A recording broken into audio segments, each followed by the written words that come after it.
अस्सलामुअलैकुम दोस्तों, आज के लेक्चर में हम वाइट ब्लड सेल्स के बारे में पढ़ेंगे। आज के लेक्चर में हम पहले वाइट ब्लड सेल्स का इंट्रोडक्शन करेंगे, इसका क्लासिफिकेशन करेंगे, इसके मॉर्फोलॉजी के बारे में पढ़ेंगे, normal white blood sales count के बारे में पढ़ेंगे। इसके बाद अगर normal white blood sales count में कोई वेरिएशन आ जाए, इसकी नंबर इंक्रीज हो जाए या डिक्रीज हो जाए, इसके बारे में पढ़ेंगे। वाइट ब्लड सेल्स के लाइफ स्पेन के बारे में पढ़ेंगे, properties of white blood sales के बारे में पढ़ेंगे, वाइट ब्लड सेल्स के फंक्शन के बारे में पढ़ेंगे और लास्ट में हम ल्यूकोपोयोसिस के बारे में पढ़ेंगे। तो चलो स्टार्ट लेते हैं इंट्रोडक्शन से। इंट्रोडक्शन। वाइट ब्लड सेल्स को ल्यूकोसाइड भी कहा जाता है। ये एक कलरलेस और न्यूक्लिएटेड ब्लड सेल्स हैं। जितनी भी अदर ब्लड सेल्स हैं लाइक रेड ब्लड सेल्स और प्लेटलेट्स, ये नॉन न्यूक्लिएटेड होते हैं, मीन्स इसमें कोई न्यूक्लियस नहीं होती, लेकिन वाइट ब्लड सेल्स में न्यूक्लियस प्रेजेंट होती है। रेड ब्लड सेल्स के लिहाज से वाइट ब्लड सेल्स की साइज़ ज़्यादा होती है, लेकिन ये नंबर में कम होते हैं। नंबर में इस वजह से कम होते हैं क्योंकि वाइट ब्लड सेल का जो लाइफ स्पेन है वो कम है, तो इस वजह से बहुत जल्दी वाइट ब्लड सेल्स की डिस्ट्रक्शन हो जाती है और एज अ रिज़ल्ट इसका नंबर डिक्रीज हो जाता है। वाइट ब्लड सेल्स का मेन फंक्शन ये है कि ये बॉडी के डिफेंस मैकेनिज्म में अपना रोल परफॉर्म करती हैं और बॉडी को invading organism like bacteria, parasites वगैरह से प्रोटेक्ट करती है। Difference between white blood sales and red blood sales. अब हम डिफरेंट फीचर्स के बुनियाद पे वाइट ब्लड सेल्स और रेड ब्लड सेल्स को आपस में डिफ्रेंशिएट करेंगे। Colour. White blood sales colourless है, मीन्स इसकी कोई कलर नहीं होती, जबकि red blood cells red in colour हैं। रेड ब्लड सेल्स का जो रेड कलर है वो हीमोग्लोबिन की वजह से है। Number. White blood sales number में कम होती हैं और ये 4000 टू 11000 पर क्यूबिक एम ऑफ ब्लड होती हैं, लेकिन रेड ब्लड सेल्स की जो कंसंट्रेशन है वो बहुत हाई होती है और ये 4.5 टू 5.5 मिलियन पर क्यूबिक एम ऑफ ब्लड होती हैं। Size. White blood sales size के लिहाज से रेड ब्लड सेल्स से ज़्यादा होती हैं और इसका जो मैक्सिमम डायमीटर है वो 18 माइक्रोमीटर है, जबकि रेड ब्लड सेल्स का जो मैक्सिमम डायमीटर है वो 7.4 माइक्रोमीटर है। शेप। वाइट ब्लड सेल्स की कोई शेप नहीं होती, ये इर्रेगुलर शेप की होती हैं, जबकि red blood cells disc shape और बाइकनकेव शेप की होती हैं। हेमोग्लोबिन। वाइट ब्लड सेल्स में हेमोग्लोबिन प्रेजेंट नहीं होती, जबकि रेड ब्लड सेल्स में हेमोग्लोबिन प्रेजेंट होती हैं जो कि ऑक्सीजन और कार्बन डाइऑक्साइड के ट्रांसपोर्ट के लिए रिस्पॉन्सिबल होती हैं। न्यूक्लियस। वाइट ब्लड सेल्स में न्यूक्लियस प्रेजेंट होती हैं, जबकि रेड ब्लड सेल्स में कोई न्यूक्लियस प्रेजेंट नहीं होती। ग्रेन्यूल्स। वाइट ब्लड सेल्स में कुछ ऐसे सेल्स हैं जिसमें ग्रेन्यूल्स प्रेजेंट है लाइक न्यूट्रोफिल्स, बेसोफिल्स एंड एओसिनोफिल्स। ये ऐसे वाइट ब्लड सेल्स हैं जिसको ग्रेनुलोसाइट कहा जाता है क्योंकि इसमें ग्रेन्यूल्स प्रेजेंट होते हैं, जबकि जो रेड ब्लड सेल्स हैं उसमें ग्रेन्यूल्स टोटली एब्सेंट होते हैं। टाइप्स। वाइट ब्लड सेल्स की मेनी टाइप्स है, जैसे ग्रेनुलोसाइट्स एंड एग्रेनुलोसाइट्स। ग्रेनुलोसाइट्स में न्यूट्रोफिल्स, बेसोफिल्स और इसिनोफिल्स आते हैं, जबकि एग्रेनुलोसाइट्स में फिर मोनोसाइट्स और लिम्फोसाइट आते हैं। लेकिन रेड ब्लड सेल सिर्फ वन टाइप की होती हैं। Life span. White blood cells की लाइफ स्पेन कम होती हैं और ये सबसे कम लाइफ स्पेन जो है वो हाफ डेज है, जबकि सबसे मैक्सिमम लाइफ स्पेन 15 डेज़ के हो सकती हैं, जबकि रेड ब्लड सेल का लाइफ स्पेन ज़्यादा होता है और ये 120 डेज से भी ज़्यादा हो सकता है। मेनली इस रीजन की वजह से रेड ब्लड सेल की जो कंसंट्रेशन है वो ब्लड में ज़्यादा होती है as compare to white blood cells, क्योंकि वाइट ब्लड सेल की डिस्ट्रक्शन बहुत तेज़ी होती हैं, लेकिन रेड ब्लड सेल की डिस्ट्रक्शन बहुत स्लोली होती हैं, तो इस वजह से इसका नंबर ज़्यादा होता है। फंक्शन। वाइट ब्लड सेल्स का मेन फंक्शन ये है कि ये बॉडी की डिफेंस और इम्यूनिटी में रोल परफॉर्म करती हैं। ये बॉडी को डिफरेंट माइक्रोब्स लाइक बैक्टीरिया और पैरासाइट वगैरह से प्रोटेक्ट करती हैं, जबकि रेड ब्लड सेल्स जो है ये ऑक्सीजन और कार्बन डाइऑक्साइड के ट्रांसपोर्ट के लिए रिस्पॉन्सिबल होती हैं। रेड ब्लड सेल्स ऑक्सीजन को लंग से टिश्यू की तरफ ट्रांसपोर्ट करते हैं और कार्बन डाइऑक्साइड को टिश्यू से लंग की तरफ ट्रांसपोर्ट करते हैं। इसके साथ साथ red blood sales buffering action में भी अपना रोल परफॉर्म करती हैं, मीन्स ये ब्लड की एसिड बेस बैलेंस को मेंटेन रखती है, ब्लड की जो पीएच है उसको मेंटेन रखती हैं, क्योंकि जब एसिड की एडिशन हो जाती है ब्लड में तो हेमोग्लोबिन जो है ये मेनली इस एसिड के हाइड्रोजन आयन के साथ कंबाइन होके हाइड्रोजन आयन की कंसंट्रेशन को डिक्रीज कर देता है। तो एज अ रिज़ल्ट बॉडी के एसिड बेस बैलेंस पे या ब्लड के एसिड बेस बैलेंस पे कोई इफेक्ट नहीं पड़ता। क्लासिफिकेशन, कुछ वाइट ब्लड सेल्स ऐसे होते हैं जिसमें ग्रेन्यूल्स होते हैं और कुछ वाइट ब्लड सेल्स ऐसे हैं जिसमें ग्रेन्यूल्स नहीं होते। तो ग्रेन्यूल्स के प्रेजेंस और एब्सेंस की बुनियाद पे वाइट ब्लड सेल्स को 2 टाइप्स में डिवाइड किया गया है। ग्रेनुलोसाइट्स, ग्रेनुलोसाइट्स उस सेल्स को कहते हैं जिसमें ग्रेन्यूल्स प्रेजेंट होती हैं, जबकि एग्रेनुलोसाइट्स उन सेल्स को कहते हैं जिसमें ग्रेन्यूल्स नहीं होती। ग्रेनुलोसाइट्स पेयर स्टेनिंग प्रॉपर्टी की बुनियाद पे ग्रेनुलोसाइट्स को 3 टाइप्स में डिवाइड किया गया है। पहला जो है वो है न्यूट्रोफिल्स। न्यूट्रोफिल्स की जो ग्रेन्यूल्स है वो एसिडिक और बेसिक स्टेन दोनों के लिए एफिनिटी रखते हैं और ये दोनों एसिडिक और बेसिक स्टेन को लेते हैं। दूसरा जो है वो है इओसिनोफिल्स। इओसिनोफिल्स सिर्फ एसिडिक स्टेन को लेते हैं। बेसोफिल्स, बेसोफिल्स जो है ये सिर्फ बेसिक स्टेन को लेते हैं। एग्रेनुलोसाइट्स, एग्रेनुलोसाइट्स को फिर 2 टाइप्स पे डिवाइड किया गया है। एक है मोनोसाइट्स और दूसरा है लिम्फोसाइट्स।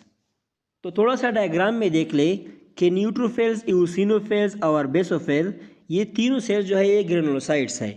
इसमें स्मॉल स्मॉल ग्रेन्यूल प्रेजेंट है।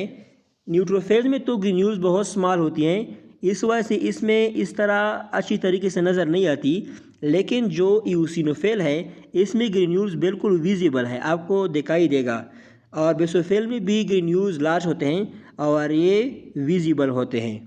इसके साथ इसमें एक और डिफरेंस ये है कि न्यूट्रोफिल्स में जो न्यूक्लियस है वो मल्टी लोब होती हैं, मीन्स ये मिनी लोब पे मुश्तमिल होती हैं। लेकिन जो इओसिनोफिल्स और बेसोफिल हैं इसमें न्यूक्लियस बाई लोब होती है, मीन्स 2 लोब पे मुश्तमिल होती हैं। Morphology of white blood sales. Neutrophils, neutrophils को पॉलीमॉर्फ भी कहा जाता है। Poly means mini, morph means shape, क्योंकि इसकी डिफरेंट शेप्स होती हैं तो इस वजह से इसको पॉलीमॉर्फ कहा जाता है। न्यूट्रोफिल्स वाइट ब्लड सेल में ग्रेनुलोसाइट से ताल्लुक़ रखती है, मीन्स इसके साइटोप्लाज्म में स्मॉल ग्रेन्यूल्स प्रेजेंट होती हैं।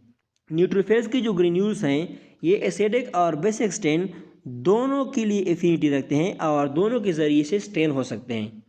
तो इस वजह से हम जब इसको लेशमान स्टेन के साथ स्टेन कर लेते हैं तो ये न्यूट्रोफिल्स जो है ये वायलेट कलर शो करता है। लेशमान स्टेन एक ऐसा स्टेन है जिसमें एसिडिक और बेसिक स्टेन दोनों होती हैं। इसमें जो एसिडिक स्टेन है वो है इओसिन और जो बेसिक स्टेन है वो है मिथाइलिन ब्लू। न्यूट्रोफिल्स की जो न्यूक्लियस है वो मल्टी लोब होती है, मीन्स मिनी लोब पे मुश्तमिल होती है। और इसके जो न्यूक्लियस में लोब्स होते हैं वो सेल्स के एज पे डिपेंड करते हैं। अगर सेल यंगर है तो न्यूक्लियस में कोई लोब नहीं होती, लेकिन अगर सेल ओल्डर है तो इसमें नियरली 2 to 5 लोब्स प्रेजेंट होती हैं। न्यूट्रोफिल्स की जो डायमीटर है वो 10 to 12 माइक्रोमीटर होती है। और इसके साथ साथ न्यूट्रोफिल्स अमेबाइड नेचर की होती हैं, मीन्स अमेबा की तरह मूवमेंट करती हैं।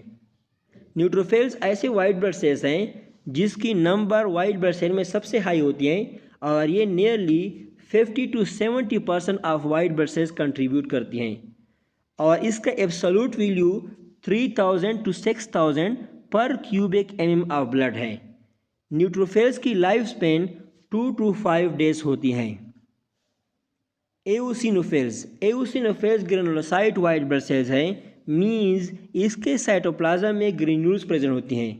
न्यूट्रोफिल्स के साइटोप्लाज्म में लार्जर ग्रेन्यूल्स प्रेजेंट होती हैं, जिसको हम अगर एओसिन स्टेन के साथ स्टेन कर ले तो ये पिंक और रेड कलर शो करती हैं। एओसिनोफिल की जो ग्रेन्यूल है वो एसिडिक स्टेन के लिए एफिनिटी शो करती हैं और इसके साथ स्टेन हो सकती हैं। तो इस वजह से हम इसको एओसिन स्टेन से स्टेन करते हैं जो कि एसिडिक इन नेचर है। एओसिनोफिल में जो न्यूक्लियस होती हैं वो बाई लोब होती हैं, मीन्स 2 लोब से मुश्तमिल होती है। और एओसिनोफिल सेल का जो डायमीटर है वो 10 to 14 माइक्रोमीटर होती है। एओसिनोफिल की लाइफ स्पेन 7 to 12 डेज होती है। एओसिनोफिल्स वाइट ब्लड सेल्स में बेसोफिल के बाद सबसे लीस्ट नंबर में होती है और ये nearly 2 to 5% of white blood sales contribute करती हैं।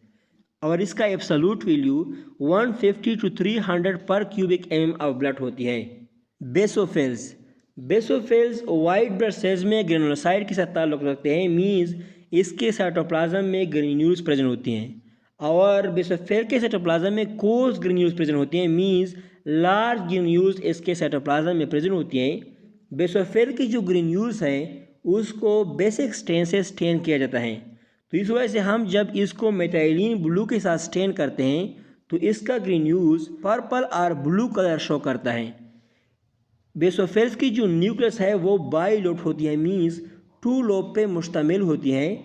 और इसके सेल का डायमीटर 8 to 10 माइक्रोमीटर होता है। बेसोफिल्स वाइट ब्लड सेल्स में सबसे लीस्ट एन नंबर होती हैं और ये वाइट ब्लड सेल में 0 to 1% होती हैं। इसका मतलब ये है कि ऐसी भी कंडीशन हो सकती हैं जिसमें बेसोफिल बिल्कुल एब्सेंट होते हैं। इसका एब्सोल्यूट वैल्यू 0 to 100 पर क्यूबिक एम ऑफ ब्लड है। और बेसोफिल का जो लाइफ स्पेन है वो 12 to 15 डेज है। बेसोफिल का life span white blood cell में सबसे ज़्यादा होती हैं। मोनोसाइट सबसे लार्जेस्ट लिकोसाइट है और इसकी डायमीटर 14 to 18 माइक्रोमीटर होती है। इसका जो साइटोप्लाज्म है वो बिल्कुल क्लियर है, मीन्स इसमें कोई ग्रेन्यूल्स प्रेजेंट नहीं होती। और इसका जो न्यूक्लियस है वो राउंड, ओवल, हार्ट शू शेप, बीन शेप और किडनी शेप का हो सकता है। मोनोसाइट का जो न्यूक्लियस है वो सेल के सेंटर में भी प्रेजेंट होता है और इसके साथ साथ साइड में भी प्रेजेंट हो सकता है। मोनोसाइट की जो परसेंटेज है वाइट ब्लड सेल में वो 2 to 6% है। और इसकी एब्सोल्यूट वैल्यू जो है वो 200 to 600 पर क्यूबिक एम ऑफ ब्लड होती है। मोनोसाइट का जो डायमीटर है वो 14 to 15 माइक्रोमीटर होता है और इसका लाइफ स्पेन 2 to 5 डेज होता है।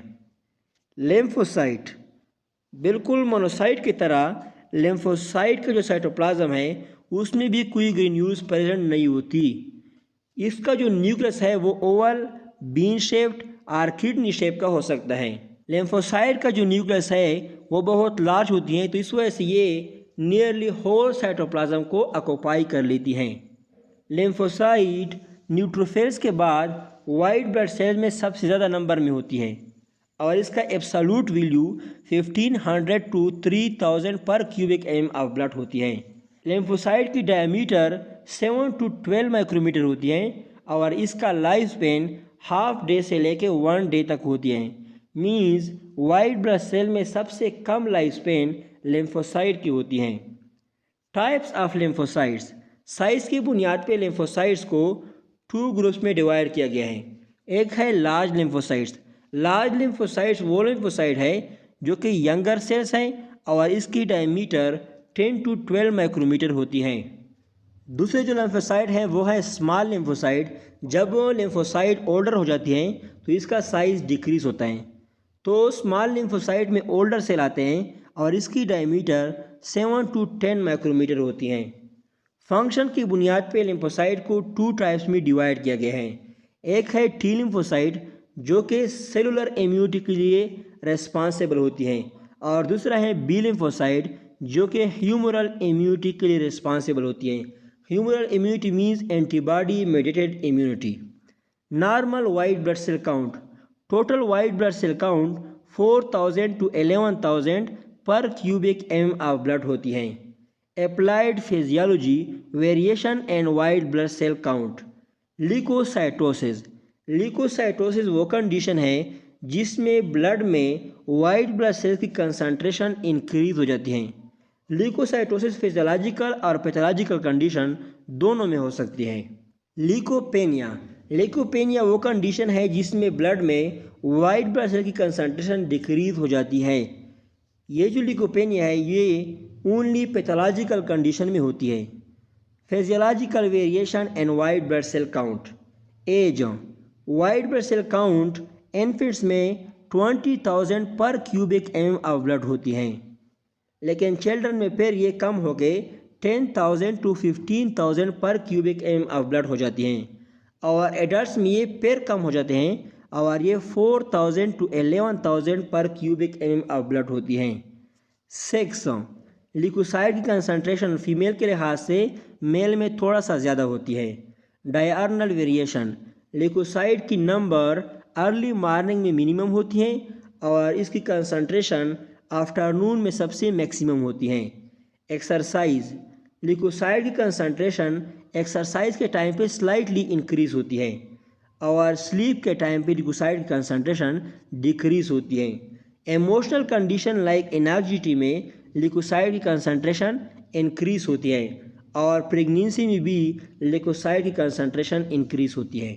इसके साथ मेंस्ट्रुएशन के टाइम पे लिकोसाइड की कंसंट्रेशन इंक्रीज हो जाती है और पर्चुरेशन मीन्स बीबी के बर्थ के टाइम पे भी लिकोसाइड की कंसंट्रेशन इंक्रीज हो जाती है। पैथोलॉजिकल वेरिएशन, जब टोटल लिकोसाइड काउंट डिक्रीज होती हैं तो इसका मतलब ये नहीं होता कि सारे लिकोसाइड की जो जितनी भी टाइप्स है उन सब की नंबर डिक्रीज होती हैं, या जब इनकी नंबर इंक्रीज होती है तो इसका मतलब ये नहीं होता कि सारे जितनी भी लिकोसाइड के टाइप्स है उन सब की नंबर इंक्रीज होती है। जनरल में न्यूट्रोफिल्स और लिम्फोसाइड जो है ये अपोजिट डायरेक्शन में वरी करते हैं। मींस जब न्यूट्रोफिल की कंसंट्रेशन डिक्रीज होती है तो लिम्फोसाइड की इंक्रीज होती है एंड वाइस वर्सा। लीकोपेनिया, लीकोपेनिया ऐसी कंडीशन है जिसमें वाइट ब्लड सेल की कंसंट्रेशन डिक्रीज होती है और ये फॉलोइंग पैथोलॉजिकल कंडीशन में होती हैं: anaphylactic shock, cirrhosis of liver, disorders of spleen, pernicious anaemia, typhoid and paratyphoid, viral infection. इन कंडीशन में लिकोसाइड की कंसंट्रेशन बॉडी में डिक्रीज हो जाती है। Leukocytosis, leukocytosis infection, allergy, common cold, tuberculosis और ग्लैंडुलर फीवर की कंडीशन में होते हैं।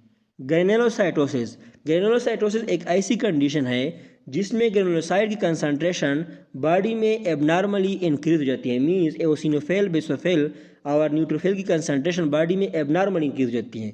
ग्रेनुलोसाइटोपेनिया, ग्रेनुलोसाइटोपेनिया एक ऐसी कंडीशन है जिसमें एबनॉर्मली ग्रेनुलोसाइड की कंसंट्रेशन बॉडी में डिक्रीज हो जाती है। ए ग्रेनुलोसाइटोसिस, ए ग्रेनुलोसाइटोसिस एक ऐसी एक्यूट पैथोलॉजिकल कंडीशन है जिसमें granulocyte specially neutrophils totally body में एब्सेंट होती हैं। इसको ए ग्रेनुलोसिस और ए ग्रेनुलोपेनिया भी कहा जाता है। ल्यूकेमिया, ल्यूकेमिया एक ब्लड कैंसर की एक टाइप है जिसमें इमैच्योर और एबनॉर्मल ल्यूकोसाइड की कंसंट्रेशन और इसकी प्रोडक्शन बॉडी में इंक्रीज हो जाती हैं। टाइप्स: एक्यूट लिम्फोसाइटिक और लिम्फोब्लास्टिक ल्यूकेमिया, ये एक ऐसी कंडीशन है जिसमें एक्यूटली मीन्स रिपीटली बॉडी में लिम्फोसाइट की कंसंट्रेशन इंक्रीज हो जाती है। क्रोनिक लिम्फोसाइटिक और लिम्फोब्लास्टिक ल्यूकेमिया, ये एक ऐसी कंडीशन है जिसमें ग्रेजुअली आहिस्ता आहिस्ता बॉडी के अंदर लिम्फोसाइट की कंसंट्रेशन इंक्रीज हो जाती हैं।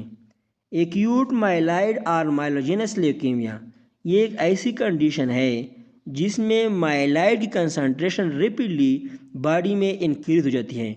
माइलाइड में कौन कौन सेल आते हैं? इसमें ग्रेनुलोसाइट और मोनोसाइट आते हैं। मीन्स न्यूट्रोफेज, बेसोफेज, इओसिनोफेज और मोनोसाइट आते हैं। क्रोनिक माइलाइड और माइलोजेनस ल्यूकेमिया, ये एक ऐसी कंडीशन है जिसमें ग्रेजुअली माइलाइड सेल्स का जो नंबर है वो बॉडी में इंक्रीज हो जाता है। जब बोन मेरो सेल्स के डीएनए में कोई जेनेटिक म्यूटेशन आ जाते हैं तो इसकी रिजल्ट में फिर एबनॉर्मल ल्यूकोसाइड और इमैच्योर ल्यूकोसाइड की प्रोडक्शन इंक्रीज हो जाती है जिसको ल्यूकेमिया कहा जाता है। अब इस ल्यूकेमिया के लिए रिस्क फैक्टर किया गया है। जब आप प्रीवियसली एक्सपोज हो, लाइक कीमोथेरेपी को प्रीवियसली एक्सपोज हो या रेडिएशन थेरेपी को जैसा कि एक्सरेज वगैरह को आप प्रीवियसली एक्सपोज हो तो आप में ल्यूकेमिया की चांसेस ज़्यादा होती हैं। इसके साथ अगर आप हाई लेवल ऑफ रेडिएशन जैसा कि radiation from nuclear reactor accident को एक्सपोज हो तो ल्यूकेमिया की रिस्क इंक्रीज हो जाती हैं। तीसरा रिस्क फैक्टर यह है कि आप केमिकल जैसा कि फॉर्मल्डिहाइड, बेंजीन और दूसरे जो इंडस्ट्रियल केमिकल हैं उसको आप लॉन्ग टर्म से एक्सपोज हो तो आप में ल्यूकेमिया की रिस्क ज़्यादा होती हैं। चौथा रिस्क फैक्टर स्मोकिंग है और पांचवा जेनेटिक डिसऑर्डर जैसा कि डाउन सिंड्रोम की प्रेजेंस की वजह से ल्यूकेमिया की रिस्क इंक्रीज हो जाती हैं। कॉमन साइन एंड सिम्टम्स, अब ल्यूकेमिया के केस में क्या होता है बॉडी में एक तो बॉडी में परसिस्टेंट टायर्डनेस होती है और वीकनेस होती हैं, हर वक्त बंदे को थकावट सी महसूस होती है। दूसरा कंडीशन ये है कि वेट लॉस हो जाता है, मीन्स बॉडी का वेट डिक्रीज हो जाता है, और बोन्स और जॉइंट्स में पेन होता है, लिम्फ नोड की स्वेलिंग हो जाती है, फ्रीक्वेंट इन्फेक्शन होती है, हर वक्त उसको कोई ना कोई बीमारी लग जाती है, एनीमिया हो जाता है, ब्लीडिंग हो जाती है, ब्रूजिंग हो जाती है। ब्रूजिंग वो कंडीशन है जिसमें जब अंडरलाइंग जो सॉफ्ट टिश्यू है उसको कोई इंजरी हो जाए, और इस इंजरी की वजह से इसमें जो माइन्यूट ब्लड वेसल्स हैं उसके रप्चरिंग हो जाए और इससे ब्लड रिलीज हो जाए, तो इस कंडीशन को ब्रूजिंग कहा जाता है।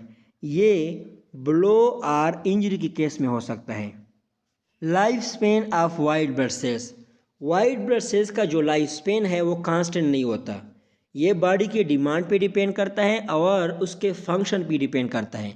वाइट ब्लड सेल्स का लाइफ स्पेन हाफ डे की बराबर भी हो सकता है, मीन्स इतना कम भी हो सकता है, और ये 3 to 6 मंथ की भी बराबर हो सकता है, मीन्स इतना लॉन्ग भी हो सकता है। Properties of white blood cells. Diapedesis. Diapedesis white blood cells की एक ऐसी प्रॉपर्टीज़ है जिसमें white blood cells circulatory system से लीक आउट होती हैं, मीन्स इससे बाहर निकलती हैं और डैमेज साइट या इन्फेक्शन साइट की तरफ जाती हैं। Amoeboid movement.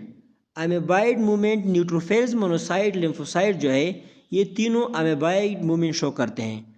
अमेबाइड मूवमेंट में क्या होता है कि साइटोप्लाज्म से एक प्रोट्रूजन निकलती है और सेल हर वक्त अपना शेप चेंज करती हैं। कीमोटेक्सिस। कीमोटेक्सिस का मतलब ये है कि जब किसी जगह पे इंजरी हो जाती है या इन्फेक्शन हो जाती है तो इंजर्ड साइड से या इन्फेक्शन साइड से केमिकल रिलीज होते हैं, तो इस केमिकल के रिस्पांस में वाइट ब्लड सेल्स इसकी तरफ अट्रैक्ट हो जाते हैं।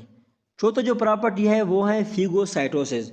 फिगोसाइटोसिस वो प्रॉपर्टी है जिसमें वाइट ब्लड सेल्स पहले जो फॉरेन सब्सटेंसेस है उसको एनगल्फ कर लेते हैं और फिर इसके ऊपर अपने लाइसोसोमल एंजाइम रिलीज करते हैं और इसके किलिंग करते हैं अपने बॉडी के अंदर। तो न्यूट्रोफिल्स और मोनोसाइट जो है वो फेगोसाइटोसिस के थ्रू फॉरेन बॉडी की डिस्ट्रक्शन करा लेती हैं। Functions of white blood sales.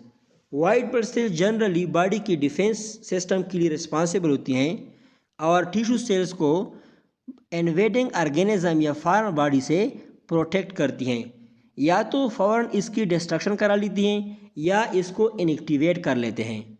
However defence mechanism में हर वाइट ब्लड सेल्स जो है वो डिफरेंट वे के थ्रू एक्ट करती हैं।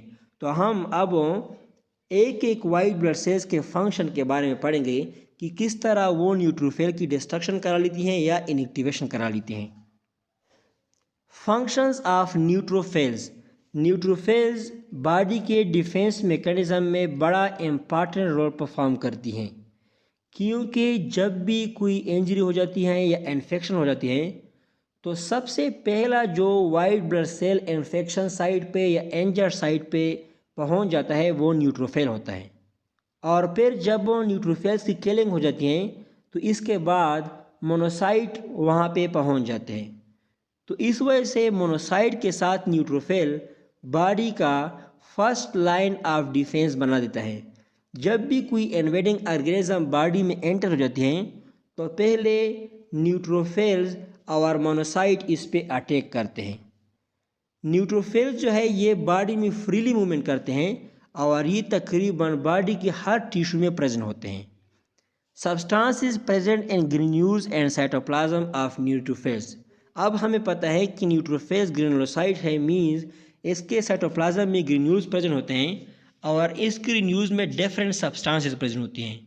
तो न्यूट्रोफिल्स के ग्रेन्यूल्स में एंजाइम्स लाइक प्रोटीएजेस, माइलोपेरोक्साइडेजेस, एलास्टेजेस और मेटालोप्रोटीएजेस होती हैं। ये जो एंजाइम है ये माइक्रो ऑर्गेनिज्म के डिस्ट्रक्शन के लिए रिस्पॉन्सिबल होती हैं। इसके अलावा न्यूट्रोफिल्स में एंटीबॉडी लाइक पेप्टाइड भी होती हैं जिसको केथिरिसिडीन और डिफिनसिन कहा जाता है।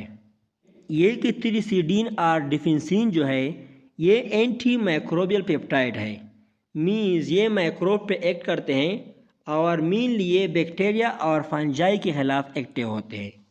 इसके अलावा न्यूट्रोफिल के मेम्ब्रेन में एक एंजाइम होती है जिसे डाईहाइड्रोनिकोटिनामाइड एडेनिन डाईन्यूक्लियोटाइड फॉस्फेट ऑक्साइडेज कहा जाता है।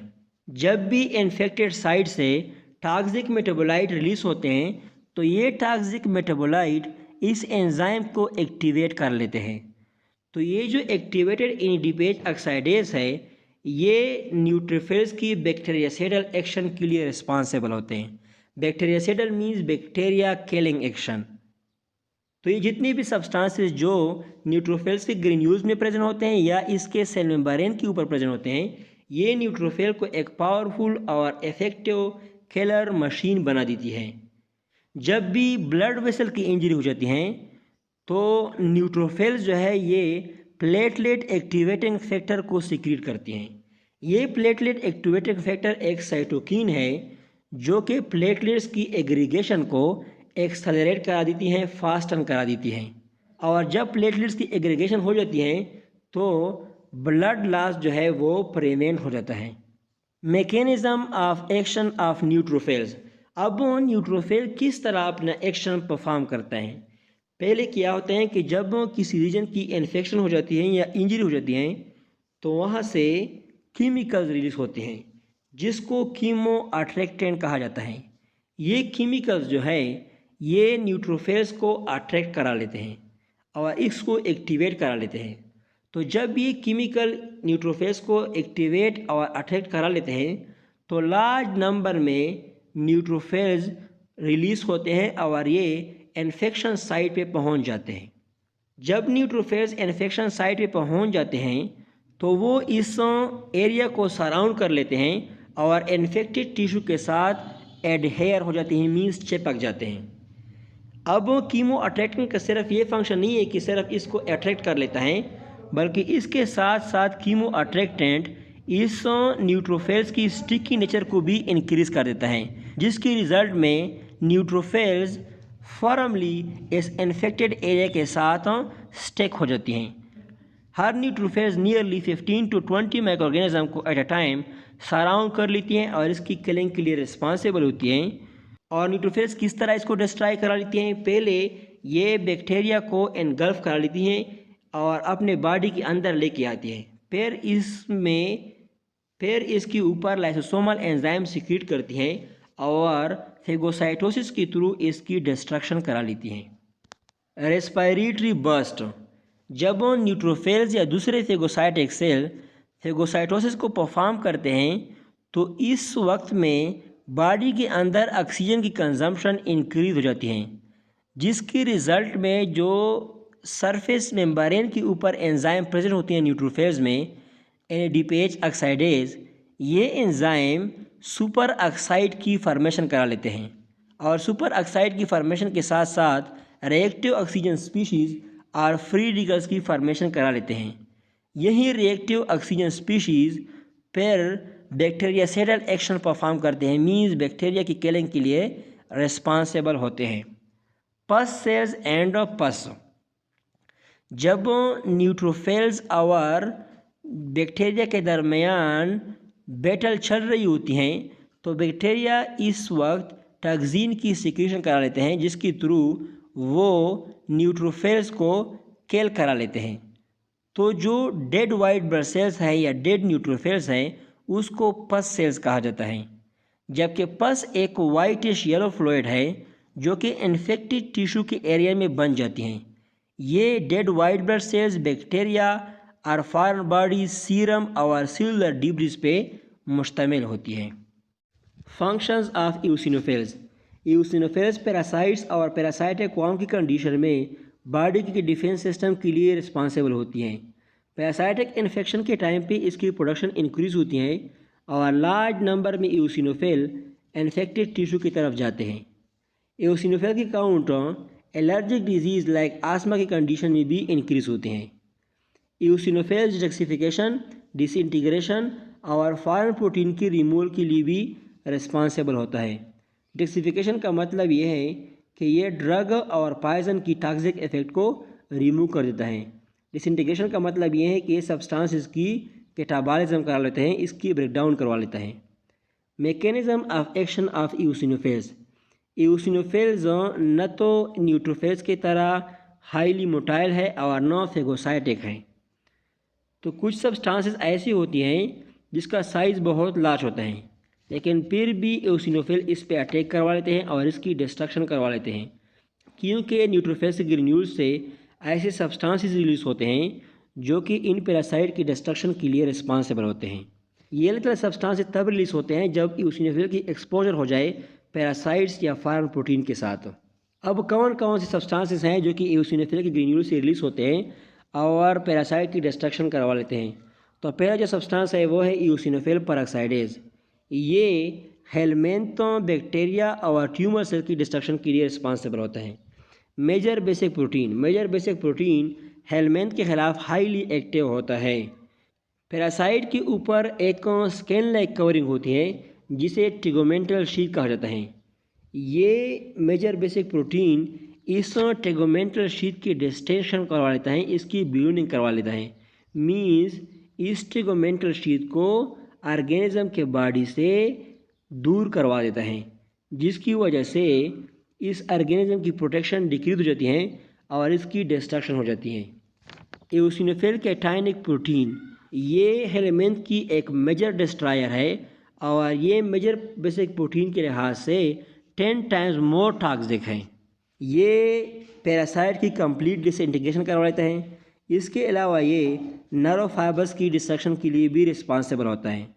एओसिनोफिल डिराइव्ड न्यूरोटॉक्सिन, ये जो न्यूरोटॉक्सिन है ये नर्व फाइबर की डिस्ट्रक्शन करवा लेता है। स्पेशली ये माइलिनेटेड नर्व फाइबर की डिस्ट्रक्शन के लिए रिस्पॉन्सिबल होता है। साइटोकिन्स, एओसिनोफिल से इंटरल्यूकिन 4 और इंटरल्यूकिन 5 की सिक्रीशन होती हैं। ये दोनों इन्फ्लेमेटरी रिस्पॉन्सेस के लिए रिस्पॉन्सिबल होते हैं। ये पहले एओसिनोफिल को एक्टिवेट करते हैं और इस तरह ये इन्फ्लेमेटरी रिस्पॉन्स को एक्सेलरेट कर देते हैं। इसके अलावा ये साइटोकिन्स इन्वेडिंग ऑर्गेनिज्म की किलिंग के लिए भी रिस्पॉन्सिबल होते हैं। Functions of basophils healing process में हेल्प करती हैं, तो इस वजह से इसके नंबर हीलिंग प्रोसेस के टाइम पे इंक्रीज़ होती हैं। इसके अलावा बेसोफिल्स एलर्जी और हाइपर सेंसिटिविटी रिएक्शन में भी बड़ा इम्पॉर्टेंट रोल परफॉर्म करती हैं। हाइपर सेंसिटिविटी रिएक्शन में एलर्जिक कंडीशन और एनाफाइलेक्टिक शॉक की कंडीशन आते हैं। एलर्जिक रिएक्शन में इस वजह से इंपॉर्टेंट रोल परफॉर्म करती हैं क्योंकि बेसोफिल मेम्ब्रेन के ऊपर IgE एंटीबॉडी के लिए रिसेप्टर होती हैं। Mechanism of action of basophils अपना एक्शन अपने सब्सटेंसेस के थ्रू परफॉर्म करता है। ये जब एक्टिवेट होता है तो अपने ग्रेन्यूल से सब्सटेंसेस रिलीज करता है जिसके थ्रू ये अपना एक्शन परफॉर्म करता है। पहला जो सब्सटेंस है वो है हेपारिन। हेपारिन एक एंटीकोएगुलेंट एजेंट है जो कि इंट्रावास्कुलर ब्लड क्लॉटिंग को प्रिवेंट करता है, इनहिबिट करता है। Histamine, slow acting substances of anaphylaxis, bradykinin and serotonin, ये सब्सटेंसेस एक्यूट हाइपरसेंसिटिविटी रिएक्शन को प्रोड्यूस करते हैं और इसके अलावा ये माइक्रो ऑर्गेनिज्म की डिस्ट्रक्शन के लिए भी रिस्पॉन्सिबल होते हैं। प्रोटीएजेस एंड माइलोपेरोक्साइडेजेस, ये एंजाइम माइक्रो ऑर्गेनिज्म की डिस्ट्रक्शन के लिए रिस्पॉन्सिबल होते हैं। साइटोकिन्स जैसा कि इंटरल्यूकिन 4 बेसोफिल के ग्रेन्यूल से सिक्रीट होती हैं और ये जो साइटोकिन्स है ये इन्फ्लेमेटरी रिस्पॉन्सेस को एक्सेलरेट कर देती हैं और इसके अलावा इन्वेडिंग ऑर्गेनिज्म की किलिंग के लिए भी रिस्पॉन्सिबल होती हैं। मास्ट सेल्स एक लार्ज टिश्यू सेल्स हैं जो कि बिल्कुल बेसोफिल के साथ रिजेंबलिंग करती हैं। इसको टिश्यू बेसोफिल भी कहा जाता है। मास्ट सेल और बेसोफिल में डिफरेंस ये है कि बेसोफिल ब्लड स्ट्रीम में प्रेजेंट होता है लेकिन मास्ट सेल्स ब्लड स्ट्रीम में कभी भी एंटर नहीं कर पाता। Mast cell usually blood vessel के करीब पाई जाती हैं और ये mainly skin, mucosa of the lungs और डाइजेस्टिव ट्रैक, माउथ, कंजक्टिवा और नोज में प्रेजेंट होती हैं। Origin of the mast cells की डेवलपमेंट बोन मेरो में होती है लेकिन बोन मेरो में इसकी मैच्योरेशन नहीं हो पाती। ये इमेच्योर फॉर्म में टिश्यू में एंटर करते हैं लेकिन जब भी ये टिश्यू में एंटर होती हैं तो फ़ौरन इसकी मैच्योरेशन हो जाती है। Functions, mast cells hypersensitivity reaction like allergy और एनाफाइलेक्सिस में बड़ा इंपॉर्टेंट रोल परफॉर्म करती हैं। जब भी मास्ट सेल की एक्टिवेशन होती हैं तो मास्ट सेल्स इमीडिएटली अपने ग्रेन्यूल से डिफरेंट केमिकल मेडिएटर को इंटरस्टेशियम में सिक्रीट करती हैं। 2 types of substances mast cell से सिक्रीट होते हैं। परफॉर्म मेडिएटर, ये वो सब्सटेंसेस हैं जो कि ऑलरेडी ग्रेन्यूल्स में स्टोर फॉर्म में प्रेजेंट होते हैं।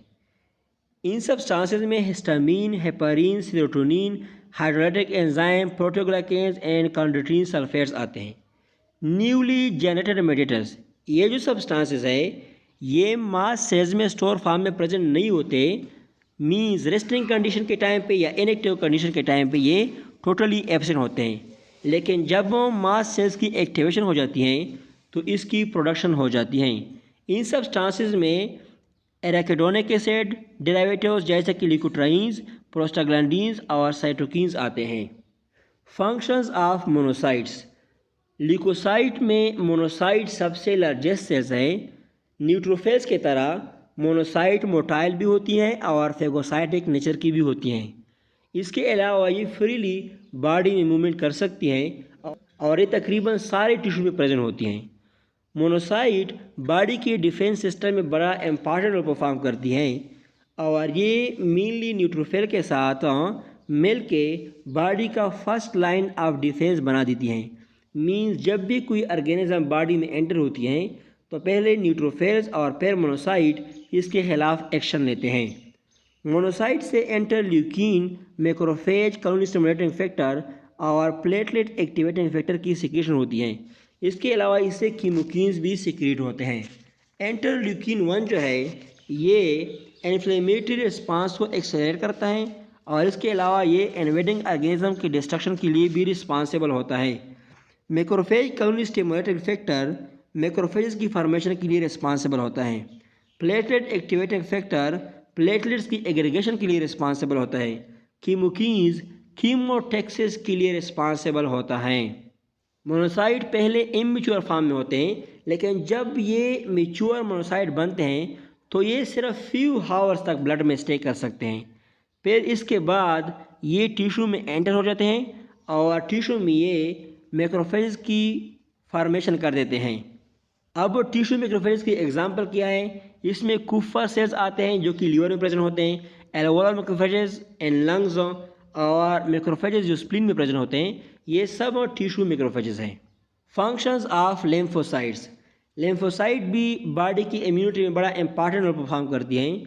फंक्शनली लिम्फोसाइट्स को 2 कैटेगरीज में डिवाइड किया गया है, एक है टी लिम्फोसाइट और दूसरे हैं बी लिम्फोसाइट।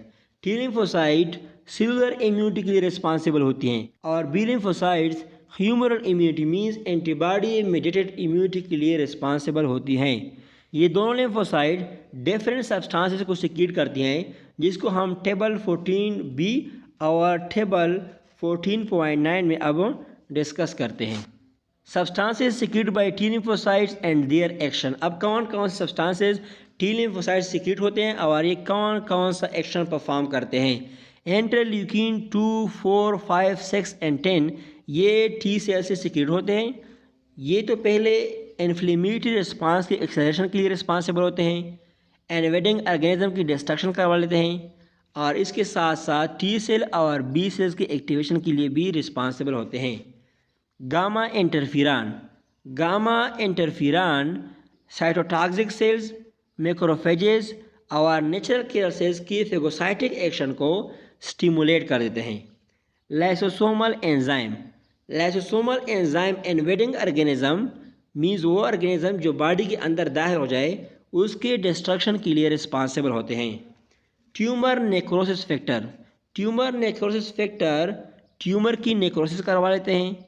इसके अलावा ये इम्यूनो सिस्टम को एक्टिवेट करवा लेते हैं और तीसरा फंक्शन ये है कि ये इन्फ्लेमेशन को भी प्रमोट करते हैं। कीमोकिन्स कीमोटैक्सिस के लिए रिस्पॉन्सिबल होते हैं।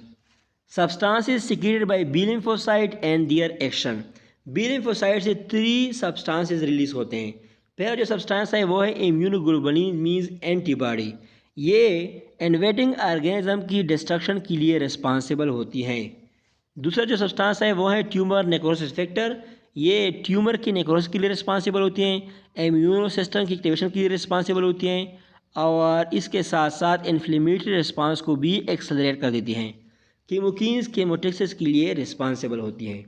ल्यूकोपोयोसिस वो प्रोसेस है जिसमें ल्यूकोसाइट की डेवलपमेंट और मैच्योरेशन होती हैं।